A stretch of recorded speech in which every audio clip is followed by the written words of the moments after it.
Democrats put out a little video encouraging U.S. military members to pull a Bo Bergdahl. Marjorie Taylor Greene announced her resignation, but I don't buy it. Campbell's soup is in hot water. And last but not least, there's an insufferable white liberal psychopath who hates Tennessee running to represent Tennessee. We're going to mention it all because the show starts now.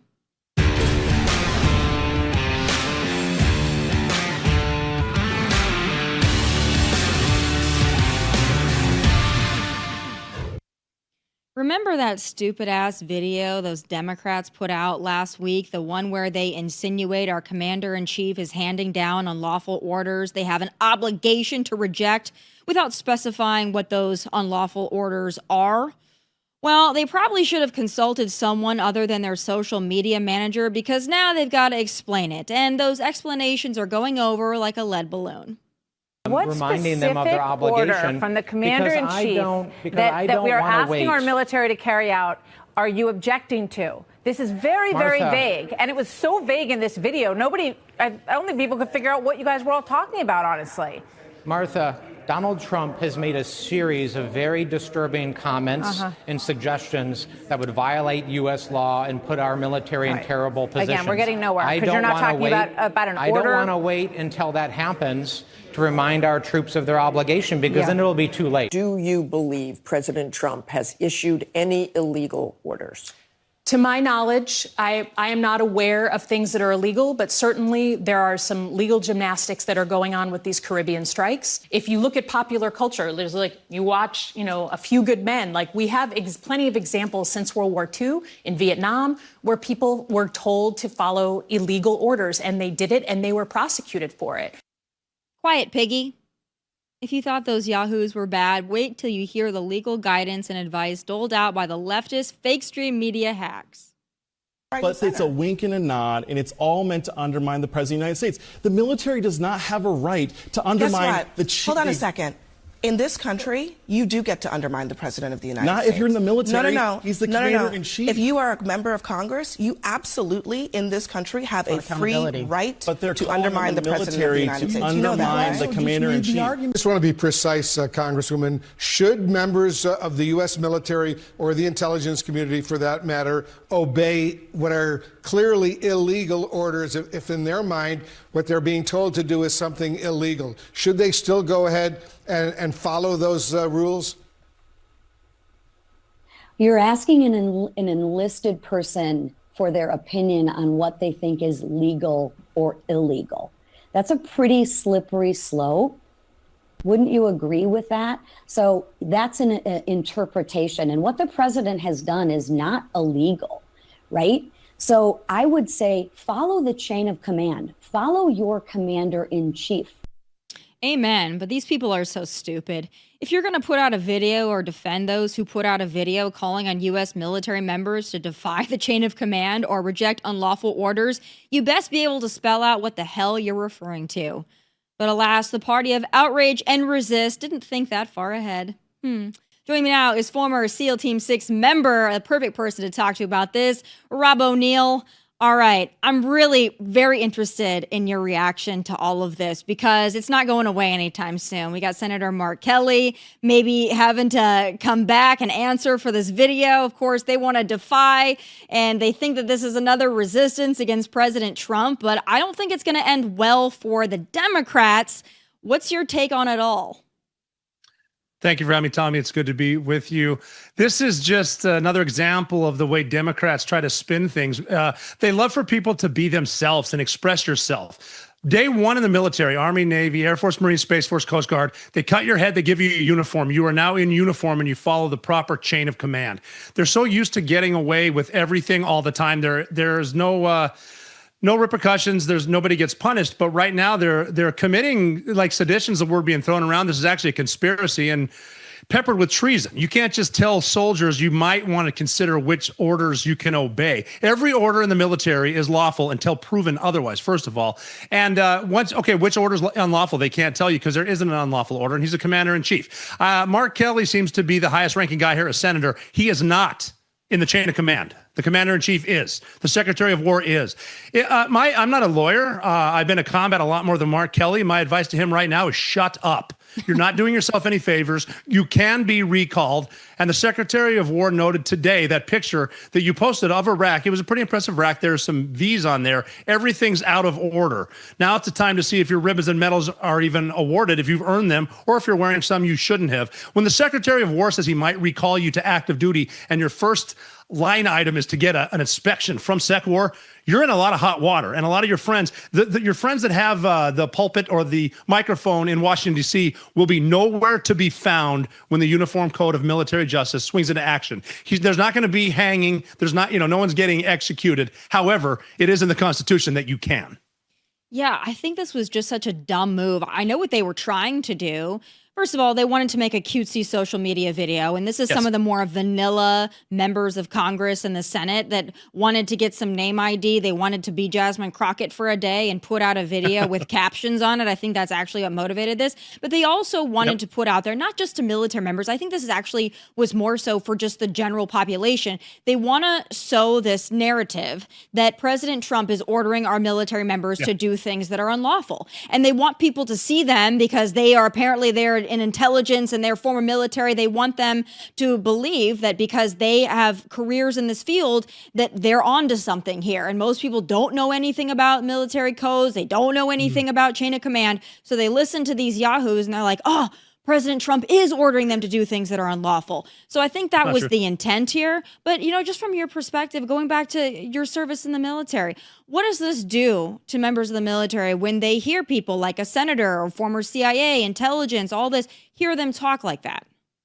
It's going to clog a lot of stuff up. Anything that's trying to be streamlined or efficient is going to get clogged up, because it's not that a soldier or a Marine is going to say, I'm not going to follow that order, but it's going to require commanders and senior enlisted to pull them aside and say, hey, this was just said. They're not in your chain of command. It's not, this is not appropriate. So just don't think. And it wastes a lot of time is what it's doing. And you're correct, Tomi, about the long game. I think this could be, a rabbit hole. I think the Democrats are afraid that Mamdani is the Democrat leader. They're really afraid of Gavin Newsom running for president. This can push Mark Kelly to the point where he potentially could run for the presidency. The problem is whoever thought that was a good idea has never seen him debate. He doesn't know how to do it. He's good in space by himself when he's not talking. But as we've seen lately, he opens his mouth and he sounds like someone who doesn't really know what he's talking about. I'm not worried about the military. It's just slowing everything down. But that's what Democrats hate the military. It's just that simple. Well, and the fact that they want to be martyrs now, it's just like when they try to get arrested outside of ICE facilities. It's like, what kind of reindeer games are they going to pull next to get attention? This is always what they're trying to do. This is just the latest in that. And now they're like, oh my God, we did this. We put out this video and now President Trump is truth socialing about us. And that's the real crime. It's like, what did you do to get that reaction, by the way? But these people are so stupid. And I think you're exactly right. I think it would be cool too, instead of getting a cute little arrest where you get out without bail, have some MPs roll them up, military police, throw them in the brig with bread and water for a week. See how they like it then. Solitary. That sounds good.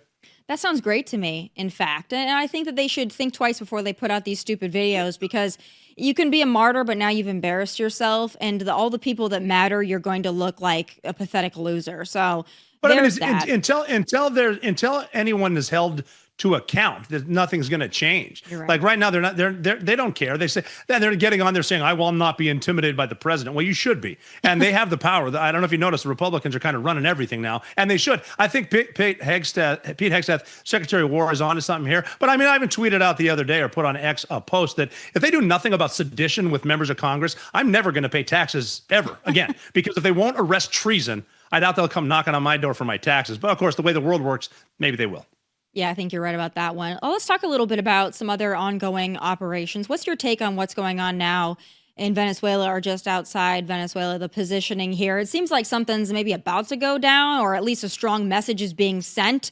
I don't know if we want to intervene in Latin American countries or anywhere for that matter, but it feels like if there were ever a place to intervene to protect our national interests, this might be the place. So what's your take? I think it's a big deterrent, which is a smart way to run a war. That's one of our pillars: forward defense, alliance solidarity, and deterrence. And if you could put the carriers out there with TF-160, our helicopters, and some shallow water Navy, Marine Corps type stuff, which they're doing while striking the boats that are terrorists bringing drugs into the country, that's going to be enough of a deterrent for Maduro to, well, I mean, recently this weekend, he was like dancing at a party. So he's trying to show that he doesn't care, but he really cares. They're going to get him to the table. But these are not illegal. The agencies we have have been looking at this part of the world for a long, long time without, just sitting there on their hands because they can't do anything while 100,000 Americans are being killed by fentanyl every year. This is just a deterrent, and this is how you end wars. You don't need to fire a shot. You can show up, tell them no, and that'll happen. I don't think Donald Trump or this administration is going to get us into long wars where you have Marines building schools, which they shouldn't be doing anyway. It's a deterrent.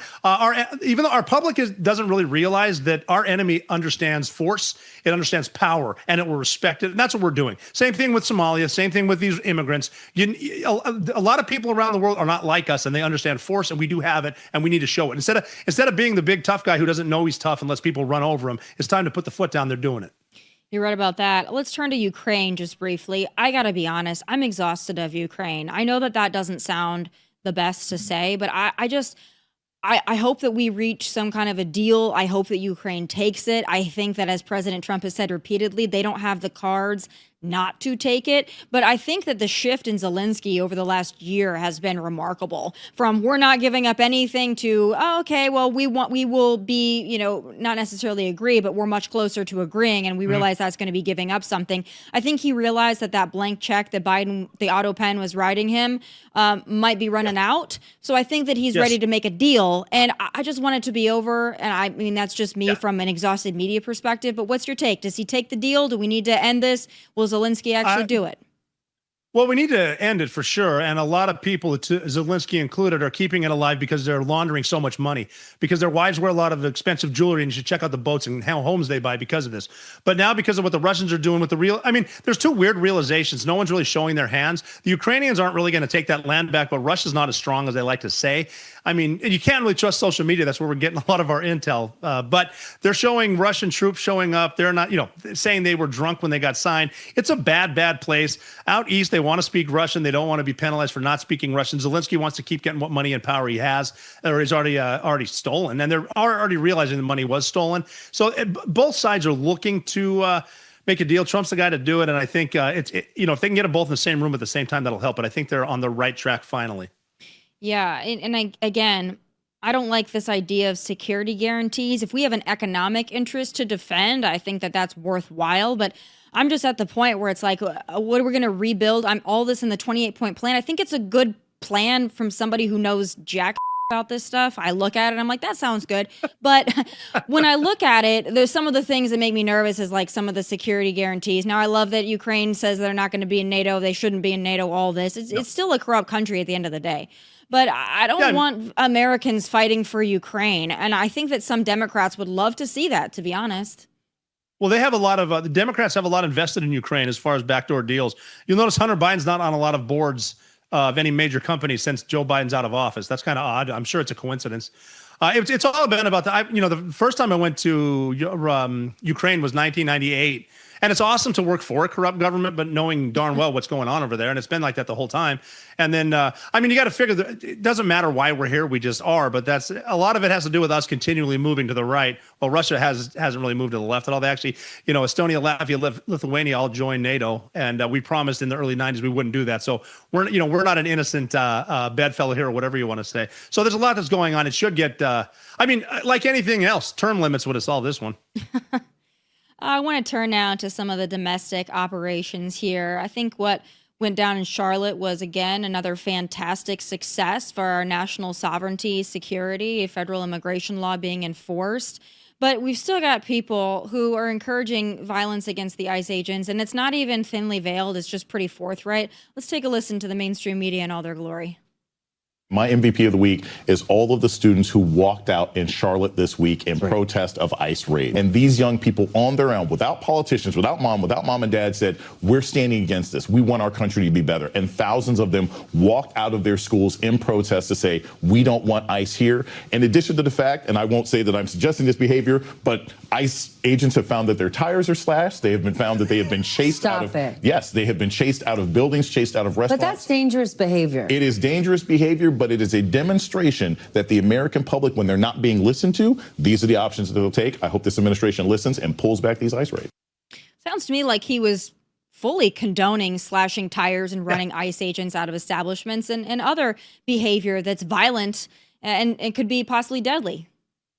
Well, they can do this now because they've the last 4 years doing everything they can to make this a completely lawless country. And look at the filth they're turning out of public schools. I've got kids now. I've got kids in college and I've got new kids. They're not going to public school. I can guarantee you that, because they're turning out nonsense. I'm someone who hires people too. You should see the products coming out. Like it's so easy right now. I'm hiring a veteran with no college just because I could teach them the job a lot quicker than someone. I don't even want to get into that too. But yeah, they're glorifying it. They're blaming the administration for upholding the law. These are law enforcement officers trying to make the country better. They're enforcing the law. They're kicking out people who broke the law to get here. And there could be a better way to do it. If someone legitimately here is working hard, supporting a family, we should work for citizenship. Most of them are not. Most of the people who graduate high school are not. They're all leeches taking their EBT cards and playing video games and complaining about President Trump, who's the first president in many, many years since the 80s who's actually doing something for the country and not going by a lot of political rhetoric. He's not, not that he cared in the first place, but he doesn't need to get reelected here anyway. And he's so good at this. If he wants a third term, he's going to be able to pull that off too. That's kind of funny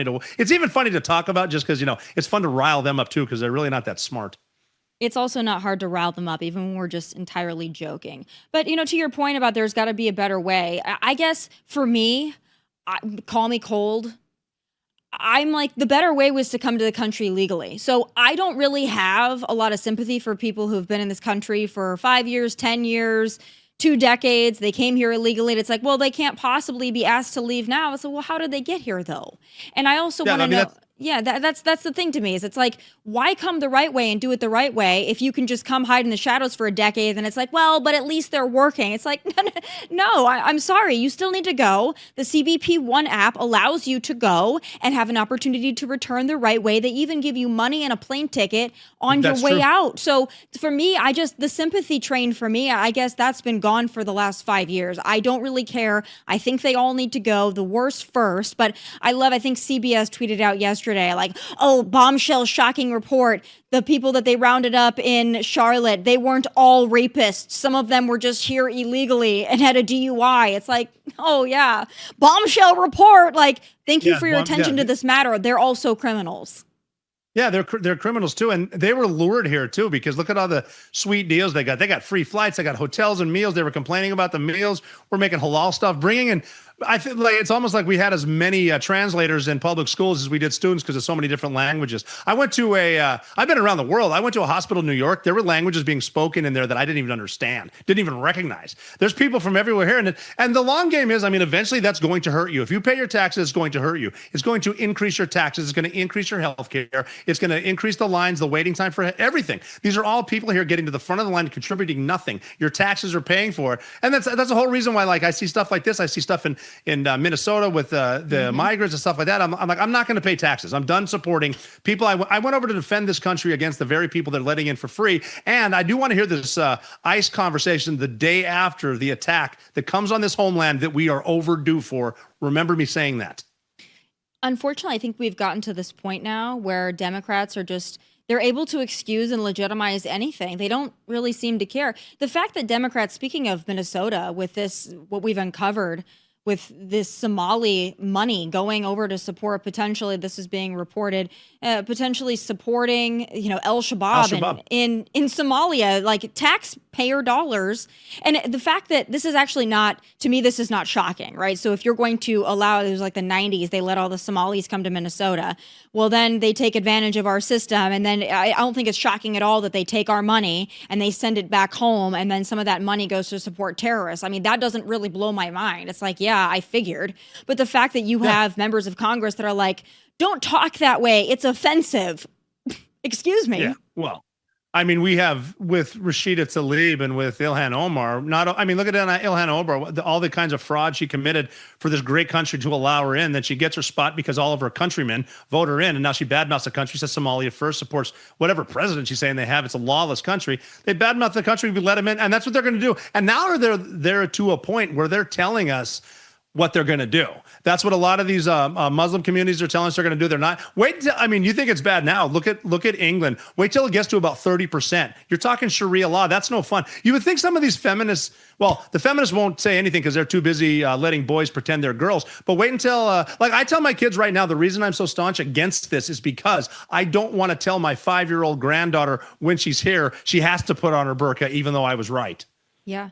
No, and you know, this sounds like extreme, but it's not. If you look at entire swaths of this country that have really been taken over, look at Dearborn. I mean, Dearborn, even Minneapolis to an extent. I mean, Minneapolis has become Somalia, and you know, we're all just supposed to be like, oh, this is okay. This is diversity is our strength. No, it's not. I don't think so.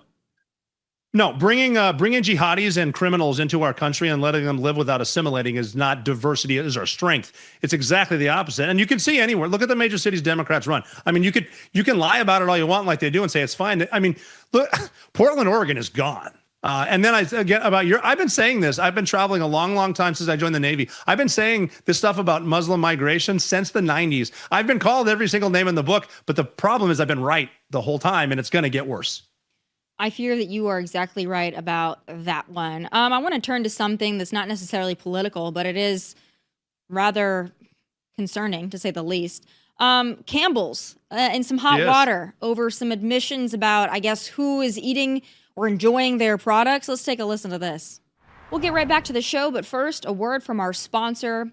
Your personal info is everywhere. Your name, your address, your phone number, even browsing habits collected and sold by data brokers without your say. Incogni fixes that. It works behind the scenes to get your data removed from broker databases, reducing exposure to marketers, scammers, and creeps. You'll feel the difference. Fewer spam calls, less risk, more peace of mind. It targets all kinds of brokers, marketing firms, people, search sites, credit and recruitment databases, even medical and police data sources. And with Incogni's new unlimited plan, you get custom data removals. Paste any link where your info appears, and their privacy team handles the takedown manually. Cancel anytime, plus a 30-day money-back guarantee. Right now, get 60% off an annual plan at incogni.com/Tomi. That's Incogni, INCOGNI.com/Tomi, TOMI, using code Tomi. Take back your privacy with Incogni today. A former Campbell Soup Company employee is taking legal action against the food giant, and he's making some explosive allegations about one of its top executives. I don't buy Campbell's products barely anymore. It's so healthy. Now that I know what the in it, even in a can of soup, I look at meat, bioengineered meat. I don't want to eat a piece of chicken that came from a 3D printer. What do you think about the things that he was saying? Oh, just pure disgust. They have a motto, like we treat you like family, here at Campbell's, come work for us, we treat our employees like family. That's not the case. We did just receive a statement from Campbell's that says, quote, "If accurate, the comments in the recording are unacceptable. They do not reflect our values and the culture of our company. We are actively investigating this man." Yeah, the accusation is that Campbell's uses bioengineered meat in their products, and also they make it this way because it's just for poor people. I mean, not good. Yeah, that's a little insulting too. If I'm talking about the company I either worked for or am working for, I'm going to just go on the assumption that everything I say is being recorded. Yeah. That's a heck of a thing to say to someone like Campbell's who's been around for a long, long time. Is it true? I don't know. If he's saying it, it might be. And this lab-grown meat has been something to the left they've loved for a long time. I like Campbell soup. I'm going to continue to eat Campbell soup. But I'm a dude that, like, in the military, meals ready to eat, the MREs, I love those too. Not sure what they're made out of either. But I don't have a problem with Campbell's. I do have a problem with employees stabbing their employers in the back like that. At least give them a shot, I think. Yeah, well, hey, listen, a lot of us are going to make items for Thanksgiving that involve some kind of Campbell's, some cream of mushroom here and there. Like, It's a little concerning. But at the end of the day, I'm one of those people that's like, there's probably stuff in everything that's going to kill us eventually. So I guess pick your poison. They say melatonin gummies are going to kill us too. And I pop a couple of those a night, and I'm not giving them up because I need them to sleep. Yeah. So that's fine for me. I quit drinking alcohol, and now I drink about 30 Diet Cokes a day, and that's just how it's going to be. Exactly. Pick your poison, right? Right. It's going to get us at some point. I believe are you in New York State, right? You're not in the city, but you're in the state. Yeah, I'm in the state. Okay, so I want to turn to this now because this is, again, another upsetting example of what happens when you live in a blue city or a blue state, just anywhere where mob rule is the rule. This is a video of a mob. Again, they have these takeovers, and this happens all over the country, but mostly in blue places. This was a street takeover, And then you had, I believe, a private security officer come to try to break up the street takeover. A car was lit on fire. Then you've got a couple, the homeowners, that are out there confronting this mob of what looks like degenerate thug children. And then this becomes the mob turning on the homeowners and attacking them, kicking the man repeatedly. I mean, I wish these videos were just some kind of anomaly, but they're not. And this looks like a pretty nice area as well. What do you make of this? Well, the first thing is don't try to negotiate with the mob because of the mob mentality. We see it everywhere. They're going to get violent. This dude got sucker punched in the side, fell down. The mob jumped him. That's just how it's going to happen. I don't know if he's anticipating his neighbors to join him, but they didn't. The smart thing there, even though you're in Mamdani's New York, even though he hasn't been confirmed or he's not been sworn in yet, call the cops, wait for him. And the advice I have for every one of my family members is get the shotgun, lock the door, hold it at the door, let them do everything they want in their yard. If they try to come in, you blast them. It's that simple. And unfortunately, we're at that. And you're going to see more of this stuff in neighborhoods like that with teens, as they love to call them. You're going to see a lot more violence on the subways in New York. And keep in mind, too, I'd love to see the percentage of girl bosses that voted for Mamdani, because no one's coming to the subway to save you when you get attacked, which is happening. We got people getting lit on fire. It's going to get worse. There's going to be fewer cops, more social workers. Recipes for disaster, but people love to listen to rhetoric. The truth hurts, like I said earlier, about understanding violence. You will understand violence, and I don't want it to come to a point where you need to vote differently, but it may. Yeah, well, a few things there. I would also say, I remember back, I think it was during 2020, again, when the teens were taking over. Justice for George Floyd, I think, was the banner on that one. But I remember that I think it was a St. Louis couple, that viral photo of them outside with the gun, right?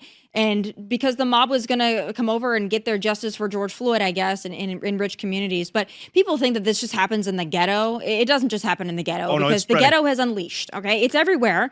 And I also say, I tweeted this yesterday, and people always say, oh, you got to stay and fight. Like, do you, though? Stay and fight for your state, and meaning that, oh, don't leave, don't go to a red state, don't go to a red suburb, because you got to stay and you got to fight the good fight. I'm telling people, listen, if you've got money, this looks like an affluent area. If you've got money, or you just have values, why are you doing this to yourself? Because you might live in an affluent area and whatever, you might even have private security, but it doesn't matter, because the leaders that run your city, that run your state, they don't care about you, and they don't care if a mob of teens attacks you. In fact, they feel worse for the mob of teens. So why are these people still there? Especially people like that, that's like, you obviously have money. Why are you not in Florida? I just beg the question often, because I don't understand why anyone would do that to themselves. Yeah, I mean, it's, me being up here too, I love New Yorkers. I hate the politics and the taxes. It's one of those things. But I do tell my neighbors, I tell people I know, is if you live near an off-ramp to one of the freeways, you've got to be careful too, because it's not uncommon for people to leave the bad parts, come to the good parts to an easy target, hit it and leave. And that will happen. It does happen. As far as leaving, I mean, I've had that conversation up here too, and who knows, that could happen next week. I don't know. Like anything, it might be a fault of my own. I want to give him a chance, but I know what communism does. My optimistic saying right now is, I hope in New York communism works like it never has before ever. Yeah, I'm not going to bet on that. What I think is funny in wrapping up this part of the conversation with the Mamdani stuff is all the stuff that he promised to get the girl bosses to vote for him, the affordability, the free childcare, the buses, all this stuff that he promised that he's not actually going to be able to do. None of that's actually going to happen, right? But what will happen are the other part of his promises, which would be like the part of maybe not defunding the police, but debilitating the police and having the social workers instead of the rapid response teams and all this stuff. You're going to see the violence, and you're going to see the chaos. That part he's going to deliver for you. But all that other about the affordability and all of a sudden your apartment's going to be so much cheaper and your childcare is going to be free. He's not going to deliver that. But the other half of it, he is going to deliver. And that's, to me, is going to be the biggest wake-up call, because we know what's going to happen. Yeah, I mean, we do. And unfortunately, we're going to need some bad stuff to happen if it's ever going to change. I mean, look at 9/11. It changed on 9/12. And then, 24 years later, we elected jihadi communists. That's, I think the problem with New York is they forgot to never forget. And unfortunately, you're going to have to learn now. We've been coddled. We've had such a prosperous society with, let's be honest, a lot of weak men in charge. Weak men. and you're just gonna it creates weak men, and then tough men need to show up. Like it's a vicious cycle. It's going to happen again because this is a product of not teaching our history. It's been, and you'll notice too with the left, they say, well, communism has never been tried the right way. Socialism has never been done the right way. No, it's an idea, and it's been tried a ton, and it never ever works. The problem is our school systems put out such idiots. Their only goal in life is to immediately start with debt, go to an institution that's going to teach them to hate the country with a useless degree. Here we are. Yeah. Well, I said this week on the Big Weekend show, but I think we just need to educate. I don't know if showing them history or showing them Venezuela or Cuba, I don't know if that's going to do it for them, because you're right. They have this idea of, well, those countries messed up. They didn't do it right. But I think what they need to understand is, and I think that when I talk to people that actually believe in this lie of socialism, or now they just call it affordability, they think in their mind that they're going to live somewhere beautiful and opulent, and it's going to cost less. No, baby. You're going to live in Section 8. And it just is going to mean that more people are going to live in Section 8. It's going to be affordable because you're in Section 8. But they think though, they think that they think when they talk about affordability, they think that it means luxury is going to be more affordable. That's because they exist on TikTok. Yeah, and you'll see stuff too if you look at the algorithms. It shows China with all these high-speed railways and beautiful cities and Macau and all this stuff. And look at communism does work. It's like, it works too. How's that one-child law going? Stuff like that. And all the religious Uyghurs who are in, no kidding, concentration camps, like, it's not that great, but they're telling you it is, and you're on TikTok getting your news because your teacher who's never had a job told you that's the way to do it. It's like, it's a vicious system done on purpose by the communists from like the 40s, maybe even earlier from the Soviet Union. Same thing like the jihadis coming in. They told us precisely what they were going to do, and they did it. They took the schools, they took the entertainment, they took the media. They just tell us what we're going to do, and we're so nice because we don't believe in badness. Yeah. We don't believe in honesty. I think it's time for a real dose of honesty. Honesty will get you in trouble. Tell the truth. You'll get in trouble a lot quicker than telling a lie. Well, I think I guess that's what we have to do. There's no other option. I want to end on a fun thing. Yes. Transportation Secretary Sean Duffy, he's encouraging people to bring back the golden age of travel. And he says that part of that could be perhaps not wearing your slippers and your pajamas to the airport. Now, I have a list of things that really bother me in airports. I travel weekly. I don't really care if you're wearing your pajamas as long as you've showered. I don't really care if you're wearing slippers as long as I don't have to see your toenails. But I'd like to hear from you. If there is one thing that you could do to bring back a golden age of travel, one thing that you could do or one thing you could ban, what would it be? Tank tops. I think no tank tops. That goes along with the shower and the hygiene. If I'm sitting in coach, I don't want to be rubbing shoulders with you. Wear tank tops and wear shoes. Shorts are fine. I do that personally. Like if I'm wearing flip-flops, I don't want to kick them off. I have to run because God knows what could happen in airports. But, dress the part. If you want to wear pajamas, just have them be clean. That's fine. And wear shoes. Have shoes. What if there's an emergency on the plane? You got to run off or get in the ocean in your flip-flops. Just have shoes on. You can use shoes as flotation too. People don't know that. There's all kinds of good stuff. Just be comfortable, but be respectful. You're not the only one there. And start your conversation with the TSA with a smile, because I know we don't like dealing with them, but put yourself in their shoes. They have to deal with us, the passenger, all day long, and that's not fun either. Yeah, there's a few things that I would do, but if I had to just do one thing, if I could wave a magic wand and I could ban one thing to make air travel more enjoyable, it would be banning speakerphone and FaceTime conversations. Nothing irritates me more when someone thinks that we all just want to hear their conversation. We hear their kids screaming in the background. We hear them talking or wearing a speakerphone. It's like, we're not in your living room, ma'am. But that's the one thing I would do. As you were saying that, Tommy, too, I was like, you know what? I know what she's going to say, and I should have said that because that really pisses me off every time, too. It's the loud talking and the business guy that got upgraded to first class, but he's wearing his AirPods and he's yelling about everything. That guy, too, should be banned. Also, when people walk down the aisle and they've got a giant backpack, and I know that you feel that you're smacking me in the head. I know you feel that. I know that you've hit somebody, but they don't seem to care. And this happens every time. I'm always getting smacked in the head by somebody's giant duffel, and they pack it to the brim. An entire segment on etiquette on airplanes and in airports. I travel, this last 3 months has been about 5-6 times a week, and it's actually entertaining because you see the same person over and over, then you catch yourself being that person. So it is entertaining, that's for sure, but sometimes annoying and a little stinky. The more I travel, the more I don't like being around humans. And I don't like that for me, but it's the truth. And the inner conversations I have in my head, How many times do they have to say, put your smaller items underneath the frickin' seat and leave the overhead for larger items? And then every single time I'll go to put my carry-on, which is carry-on size in the overhead, and someone's goddamn sweatshirt is there, and you can't move it because they'll have a fit. But it's like, I don't think you need to put your sweatshirt there. You could probably put that under the seat because now you've taken an overhead spot. See, I really could go on all day, but those are just a few of the things off the top of my head. Here's another one for you, Rob. Southwest is cutting down on this. That's why they had to have assigned seating. But the pre-boarders that they need the wheelchair to get on the plane, but miraculously they are saved in the air and they don't need the wheelchair to get off the plane. It's funny how that works. Well, we call that the miracle flight. Oh, look at that. It's a miracle. I tell you, we landed in Florida. I don't need a wheelchair anymore. Yeah, imagine they just run off, and it's just like amazing. They've been healed. It's amazing. 30,000 feet in the air, they've been healed. Oh, well, my grandma used to say the Lord works in mysterious ways. I guess it's on my American Airlines flight. Yeah, we're Southwest. Rob, I always appreciate you joining me with all the important takes on everything. A very happy Thanksgiving to you and your family. To you as well. It's always fun, and anytime I'm here. Thank you. I appreciate that. Thank you. All right, folks, turning to this now. There's a white liberal psychopath running to represent a district in a state that I love and she apparently hates. It's time for final thoughts.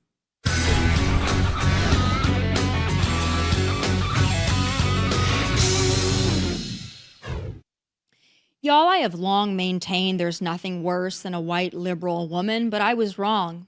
There's actually nothing worse than a white liberal woman who is running to represent the city and the state that I call home. Meet Cruella de Bain.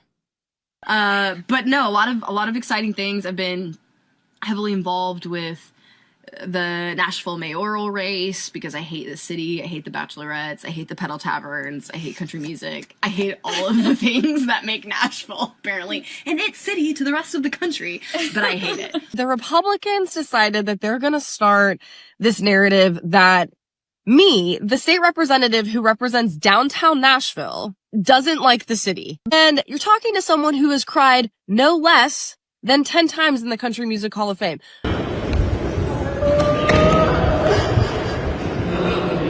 Nikki and I are sandwiched in between two ICE cars, one of which is making arrest in front of us. This is the lived reality of our neighbors right now in Nashville, and it's really scary.